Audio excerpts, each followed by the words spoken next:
បាទសួស្តីបងប្អូនអរគ្នាពីមុនខ្ញុំបង្ហាញពីប្រភេទ microcontroller ដែលខ្ញុំកំពុងតែប្រើប្រាស់រាល់ថ្ងៃតែខ្ញុំរកអានេះឃើញនេះខ្ញុំរកអាទូចនេះអត់ឃើញឥឡូវរកទៅរកវាឃើញយកមកបង្ហាញអានេះគឺ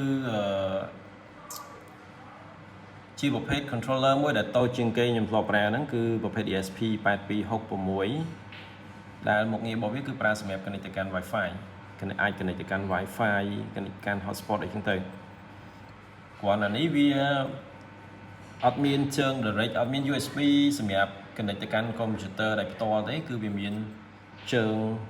សម្រាប់ភ្ជាប់ទៅកាន់ adapter មួយទៀតអូខេអញ្ចឹងយើងអាចប្រើប្រាស់ adapter ប្រភេទនេះសម្រាប់ដោតវាទៅហើយយើងអាច connect ទៅកាន់ computer បានហើយអានេះវាមិនខុសគ្នាពីអា ESP8266 អាធំហ្មងនេះអានេះថ្ងៃមុនខ្ញុំបង្ហាញអានេះអាធំនេះមុខងារគ្រាន់តែមុខងាររបស់វាអាច connect ទៅកាន់អ៊ីនធឺណិតកាន់ Wi-Fi ប៉ុន្តែវាអត់មាន Bluetooth ទេ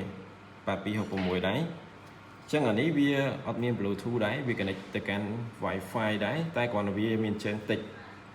GPIO របស់វាមានតែ GPIO 0ហើយនឹង2ឯនេះ GPIO អាហ្នឹងវាមានជើង digital input output វាមានតែ00ហើយនឹង02ចុះវាមានជើង ground ជើងភ្លើង TX អីចឹងទៅ reset អញ្ចឹងវាខុសគ្នាវាអំបោវាជាមួយគ្នាគ្រាន់តែខុសគ្នាត្រង់ថានេះទំហំវាតូចមានជើងតិចភ្ជាប់ទៅកាន់អ៊ីនធឺណិតដែលនេះវា ESP32 វាភ្ជាប់បន្ថែមមុខងារមួយទៀតគឺវាភ្ជាប់ជាមួយវា Bluetooth built-in Bluetooth នៅក្នុងនេះអញ្ចឹងសម្រាប់អ្នកគ្នា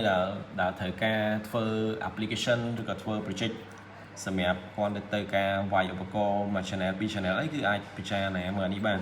អានេះភ្លើងវាស៊ីតែ 3.3V ទេហើយទំហំវាតូច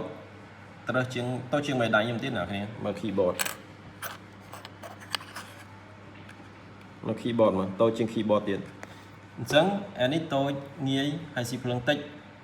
សម្រាប់ connect ទៅកាន់ឧបករណ៍ឬក៏ remote control ពីទូរស័ព្ទយើងទៅអីអាចប្រើប្រាស់តាម channel 2 channel ប្រើនេះបានទេអូខេអញ្ចឹងជួបគ្នាវីដេអូក្រោយបាទអរគុណ